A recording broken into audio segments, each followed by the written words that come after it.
What's going on, guys? Welcome back to week number 2. So starting this week, we're going to do things just a little bit differently. So for that first week, I kind of just gave you guys a breakdown of what the entire workout would look like. And then starting this week, each video will just be one specific exercise in that workout, and it'll be going through all the little cues and technique tips for how to perform it. And then, as always, in the description box below, I'll be sure to go ahead and list that full workout. So for today's video, we're going to go over how to do the seated dumbbell overhead press. So essentially what I'll do is, whether I'm unracking it from the rack or off the floor, I'll get the dumbbells, sit down, put them on my mid-thigh. And again, I'm going to be walking through how to do this if you're doing the version like me where you're not using a back.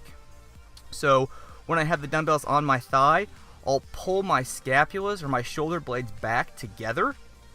I'll take a big breath of air. I'll lean forward just a little bit, engage my abs, and then kick the dumbbells up one at a time. Once I get them back into position, and I try to do this as smoothly, as efficiently as possible. And again, it's just a skill, so it just takes practice through repetition. So once I get the dumbbells back, I'll just keep my abs tight, and I'll keep my glutes squeezed, so that way I stabilize my low back. And I'll drive the dumbbells up. And again, kind of like I mentioned last week, instead of just thinking about driving the dumbbells towards the air, I actually like to think about, or I guess towards the ceiling, I actually like to think about driving my elbows together. So this helps me just to really focus on using my shoulders to perform the movement and go through a good range of motion in my shoulders versus just thinking about pushing the dumbbell straight up. So I'll actually think about pushing my elbows together. Just a couple little cues for this one. You'll notice that my arms aren't completely out to my sides. My elbows aren't pointed directly out to my sides. They're actually tucked in a little bit, slightly in front of me, pointed slightly in front of me.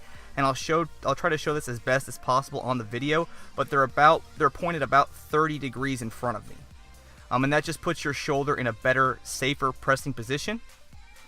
And then a couple things I also like to do is, as I press, I try to keep it to where my wrists stay above my elbows. So through the entire range of motion, up and down, I'll just try to keep my wrists aligned over my elbows. And then as I lower the dumbbells back down, I only lower them down until I kind of get a mild stretch in my shoulders.